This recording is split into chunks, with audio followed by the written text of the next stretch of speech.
우리나라는 대학에서 달을 가리키는 교수님이 아무도 안 계세요. 태양이라는 과목은 있는데 달이라는 과목은 없어요. 왜 그럴까요? 아무도 한 적이 없었으니까요.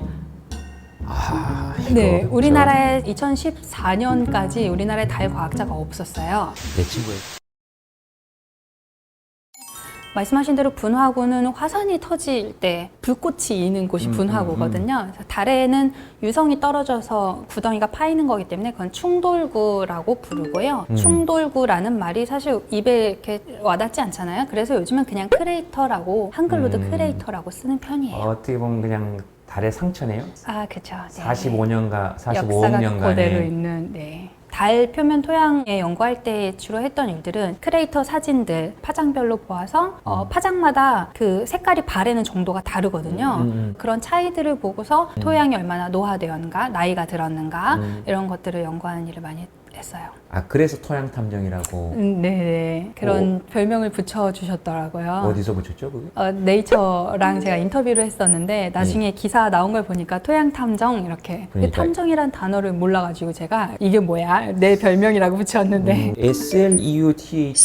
아, 네, 너무 어렵지 않아요? 얘들은 왜 이런 이게 그러니까 땅에 대해서 전문가인데 우리는 보통 부동산 전문가하고 땅이라 그러면 연결을 해가지고 그런 땅이네요. 이거하고는 그러니까 땅하고 조금 다른 토양 뭐 똑같은 거긴 하지만 땅의 성분을 분석하는 우리가 토양이라고 하면은 자갈밭이 많이 있거나 이런 데 토양이라고 안 하잖아요. 이렇게 막 지렁이가 많이 살 것 같은 그런 비옥한 땅을 토양이라고 하잖아요. 네. 달에도 암석이 많이 있는 부분이 있고 고운 모래인 지역이 있어요. 그래서 그 고운 모래가 깊이까지 고운 모래인 지역을 우리가 레골리스라는 단어를 써서 얘기하는데 그 토양이라고 불러요. 고운 흙이 많이 있는 곳은 태양풍 영향도 많이 받고 뭔가 우주 우리 풍화라고 부르는데요. 그럼 풍화가 많이 되어서 오래된 토양이에요. 늙은 토양, 노화가 많이 된 토양이거든요. 그런 부분을 저는 많이 받고 암석이나 바위가 있는 부분은 제가 안 보고 있어요.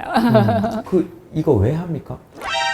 그 왜 했냐면요. 네. 저 어쩌다가 하게 됐어요. 이거 땅값 분석 때문에 하는 것도 아닐 거고 그러니까 가끔 고고학 이런 것도 그 옛날 거 알아서 뭐해 이런 사람들 그렇죠. 있잖아요. 네네. 근데 물론 그 사람들 생각이겠지만 근데 세상에는 왜 알아야 돼 여기 답할 필요가 없는 것들도 되게 많잖아요. 그냥 내가 알고 싶어서 아는 것도 있고. 네. 근데 제가 토양을 하려고 사실 이 일을 시작한 건 아니에요. 달을 하려고 한 건 맞는데 달에 대해서 아는 게 하나도 없는 거예요. 우리나라는 대학에서 달을 가르치지 않거든요. 아직 달을 가르치는 교수님이 아무도 안 계세요. 간단히 짚고 넘어가긴 하지만 태양이라는 과목은 있는데 달이라는 과목은 없어요. 왜 그럴까요? 아무도 한 적이 없었으니까요. 네, 우리나라에 2014년까지 달 과학자가 없었어요. 내 친구 애들한테 이걸 시켜야 돼요. 이거 시키라 그래야 되나? 하셔야 돼요. 저 지금 사람이 되게 필요한데. 아, 그래요? 그러니까 달을 처음으로 하게 되었는데 물어볼 데도 없고 제가 달에 관해서는 미국이나 유럽에 달을 학부 때부터 배웠던 대학생들 수준도 안 되는 거죠. 달에 대한 기본적인 성질을 일단 알아야 다른 나라의 달 과학자들 따라잡을 수 있겠다 이런 생각이 들어서 달의 기본적인 성질을 공부하기 시작했어요. 예전에 탐사선들이 찍어놓은 자료 같은 걸 보고 교과서 같은 것들을 공부를 하고 있었어요. 뭔가를 이렇게 하나 찾게 되었는데 저는 이제 달에 있는 크레이터를 수천 개를 분석을 했거든요. 네, 그게 달은 이미 미국에서는 지질학의 영역이라서 크레이터 하나를 굉장히 자세히 봐요. 크레이터 하나에 돌이 흘러내린, 모래가 흘러내린 흔적 이런 거 하나가 이제 논문 한 개의 연구 주제가 됩니다. 근데 저는 그게 무슨 의미인지 잘 모르겠는 거예요. 크레이터 여기 있는 크레이터는 특징이 이런데 이쪽에 있는 크레이터는 좀 특징이 다르고 고위도에 있는 크레이터, 적도에 있는 크레이터 이게 뭔가 다른 거예요. 그래서 이것들을 이제 이것저것을 다 보기 시작했죠. 통계적으로 분석을 해보니까 이 크레이터의 특징이 위도에 따라서 경도에 따라서 다르더라. 그리고 그 다르게 만드는 원인은 태양풍이냐 유성체냐가 이제 계속 논란이었는데 태양풍이더라라는 결론을 내렸어요. 사람들이 굉장히 치견쌤이? 네네, 그게 이제 제 연구의 결론이었는데 그것을 이제 기존에 달 과학 하시던 분들이 굉장히 신선하게 봐주셨어요. 그 사람들은 이제까지는 크레이터를 하나씩만 봤잖아요. 갑자기 모르는 애가 처음 보는 갑자기 나타나더니 크레이터를 1000몇백 개를 들고 와서 내가 통계를 냈더니 이래 라고 얘기를 한 거예요. 그래서 쟤는 뭐야 이렇게 보신 거죠. 굉장히 신선하게 보셨는데 저로서는 굉장히 당연한 수순이었어요. 왜냐하면 저는 그냥 일반적인 천문학을 하는 곳에서 배웠기 때문에 원래 천문학자들은 별 수천 개를 그래프 하나에다가 뿌리거든요. 그래프의 어떤 경향성을 보거나 이런 천문학자들은 통계적인 접근을 정말 많이 하거든요. 너무 많으니까. 네네, 너무 많으니까. 그리고 직접 가볼 수도 없고. 그러니까 저는 달을 했지만 굉장히 달이라는 천체를 갑자기 천문학자처럼 접근을 한 거였죠. 달만 하시는 분들이 보기에는 그 전까지는 거의 지질학만으로 하다가 네, 하나만 네. 분석하다가 네. 그래서 사실은 인터뷰를 하게 된 거는 그래서라고 저는 생각을 해요. 전공은 타이탄이라는 다른 걸 전공을 했는데 지구의 달을 처음 연구한 건데 그게 저는 다양한 배경을 가진 사람들이 모였을 때 낼 수 있는 굉장히 재밌는 일이라고 생각을 하거든요. 오픈 마인드로 다 받아들여 주시고 막 질투하고 말도 안 되는 소리 하지 말라 그러고 퇴출시키라 그러고 이런 사람은 없었어요? 그럴 수도 있겠죠. 신사적으로 제가 보는 앞에서는 그러지 않으시더라고요. 그래요? 그렇게 열려있기가 쉽지는 않을 건데 맞아요. 굉장한 자신감이 있는 분야라고 저는 봐요. 그리고 또 한 가지는 그 사이에 우리나라가 달 탐사를 하겠다라고 선언하고 달 탐사를 준비를 하고 있는 거를 그들도 알기 때문에 내가 한국에서 왔는데 이런 달 연구를 했어 라고 할 때 저를 좀 더 이렇게 잘 포장해서 보아주시는 것 같아요. 한국이 요즘에 달 탐사하려고 하는데 제 한국에서 왔네. 제 발표 좀 들어봐야겠다. 저뿐만 아니라 지금 달 탐사를 준비하고 있는 한국의 과학자들, 공학자들이 열심히 해왔기 때문에 그걸 인정받은 느낌이었어요, 사실은. 그래서 인터뷰를 하게 된 것은 기자한테 듣기로는 미국에 계시는 달 과학자들 중에 누군가가 저를 추천했다. 그게 저라는 생각이 안 들었고 한국 달 과학자 한 명을 인터뷰하고 싶다로 들렸어요. 워낙에 마음이 우주적이시구나 보니까 우리나라가 달 탐사에서 좀 알아주는 나라가 된 것 같네? 이런 생각이 드는 거예요, 갑자기. 네. 그렇게 대단한 연구는 아니었고 네이처에 논문은 안 실리고 인터뷰만 나가서 저도 보통은 네이처에 논문이 실리면 이제 그 다음에 인터뷰를 하게 되거나 하는데 저는 논문은 네이처에 안 실렸는데 이름과 사진이 같이 실린 사진은 왜 실렸대요? 인터뷰니까요. 논문이 인터뷰니까. 실리면 논문에는 이름만 나가요. 네. 논문에는 기껏 나와봐야 크리에이터 사진 정도. 그렇죠. 네. 작년이 아폴로 달 탐사 50주년이었어요. 그래서 이제 큰 해니까 달 탐사, 달 과학에 관련된 이제 컨텐츠가 국내에서도 많이 했거든요. 그래서 과학관에서 강연을 한번 해달라. 포스터에 쓰게 사진 좀 보내주세요. 그랬는데 보낼 사진이 하나도 없는 거예요. 큰맘 먹고 사진관 가서 하나 찍었어요. 돈을 더 주고 좋은 고화질 보내드렸거든요. 그러고 나서 얼마 뒤에 네이처 인터뷰를 하게 돼서 나 사진 있어.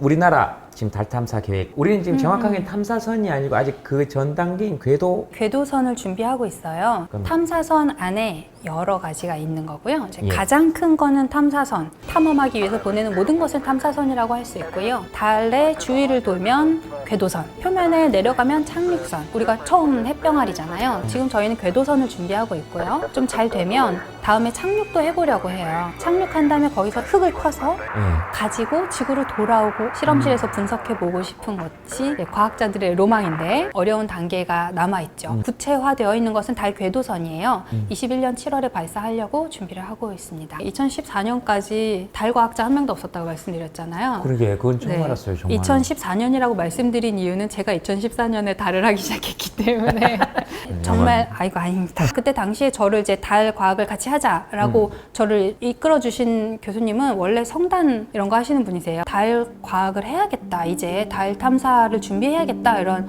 약간 선견지명이 있으셨던 것 같아요. 왜 그러니까 달 탐사를 달이 다시 해야 되는 시점이 되니까. 인류가 다시 달 탐사를 준비하고 있는 그 흐름이 사실은 예전부터 조금씩 보였던 거죠. 네. 지금 우리가 한국이 여기 발을 내밀 수 있는 좋은 기회가 되겠구나 라고 아마 예견하셨던 것 같아요. 제가 과학 생각을 하는 측면에서 저밖에 없었다라고 이제 그냥 이제 장난으로 말씀드리는 거고, 달에 갈 때에는 공학자들이 엄청나게 많이 필요해요. 달까지 어떻게 가는지는 저는 모르거든요. 거기는 그렇겠죠. 어마어마한 기술이 또 들어가야 되고 뭐 연료도 알아야 되고 그렇네. 기계, 전자, 부품 마이너스 200도 막 이렇게 갔다가 영상 130도 막 이렇게 올라가니까 그런 온도를 다 버틸 수 있는 기계를 만드느냐. 이게 사고 체계가 굉장히 넓어지네요. 또 플러스 마이너스 200도 플러스 마이너스 수준으로 200. 달 탐사를 우리가 하겠다고 할 때 그런 공학자들도 이제 원래 인공위성이라던가 이런 거 하시던 분들이 이제 달 탐사하는 어떤 그룹을 만드셔가지고 그때부터 막 열심히 준비를 하셨죠. 과학 쪽으로는 없었는데 약간 외인 구단처럼 만들어가지고 우리가 원래 달을 공부한 사람은 아니지만 해보자. 그리고 대학원생도 이제 키우자. 달 박사가 아마 처음 온 게 우리나라 달과학 박사가 아마 2017년에 졸업을 했을 거예요. 제 기억으로는. 네. 우리 정부가 달에 구체적으로 보내겠다라고 선언을 한 게 2013년 말이에요. 그랬는데 지금 2020년이잖아요. 불과 7년밖에 안 됐어요. 7년밖에 안 됐네. 그랬는데 지금 탐사선 보내려고 하고 있다는 건 저는 어마어마한 발전이라고 생각합니다. 국민들이 이미 눈높이가 나사에 맞춰져 있잖아요. 그러게. 달에 뭐 그냥 막 보내는 시대인데 뭐 우리나라는 왜 아직도 못 보내가지고 저래? 왜 자꾸 지연시켜? 우리나라에서는 정말 달을 처음 해보는 거고 지금 저희 달 과학에 뛰어든 달 탐사하는 사람들에게는 기회가 한 번밖에 없어요. 기회를 한 번 주셨고요. 그 한 번의 기회를 성공시켜야 된다는 굉장한 부담감이 있습니다. 세금 좀 더 줘요 라고 말할 수 있는 그 정도의 부가가치 니네가 만들고 있느냐 라고 말할 때 저희가 할 말이 없거든요. 핸드폰 만드는 것도 아니고 롤러블 TV 만드는 것도 아니고 당장 사람들이 먹고 사는데 아무런 기여를 안 하는 것처럼 보여요. 쟁이쌤 말씀 도중에 죄송한데 진짜 고마워요. 물어보고 싶었는데 지금 당장 뭘가 그렇게 큰 도움이 도움이 될까? 될까? 이제 요즘에 다시 달에 관심이 집중되는 것은 우리는 지금 우주 탐사를 시작해보자라는 시작점으로 이제 달을 목표로 하고 있지만 우주 탐사 선진국들의 목표는 달을 중간 정거장으로 활용하는 것, 달을 산업에 활용하는 것이에요. 지구를 탈출하는 데는 굉장히 많은 에너지가 필요하거든요. 달은 중력이 작아서 달을 탈출할 때는 연료를 그렇게 많이 안 써도 돼요. 그래서 이제 뭐 우리가 지금 달 탐사를 해야 돼가 아니라 하지 않으면 안 되는 거예요. 늦었을 수도 있는. 지금 빨리 해. 더 이상 늦으면 안 될 수도 있는 거죠. 이제 몇 년 뒤에는 우리가 다른 달 탐사 선진국들과 어깨를 나란히 하며 우주 탐사 시대를 좀 주도할 수 있는 새로운 강대국 반열에 우리가 오를 수 있는 좋은 기회인 거죠. 영상 재밌게 보셨습니까? 책에는 훨씬 더 한 땀 한 땀 이렇게 뜨개질하듯이 떠서 재밌고 알찬 내용들 담았습니다. 킥킥거리면서 보실 수 있을 거예요. 근데 내용도 좋고 진짜요. 함께 읽어보시죠. 컨셉 아니고 진짜 뜨는 겁니다.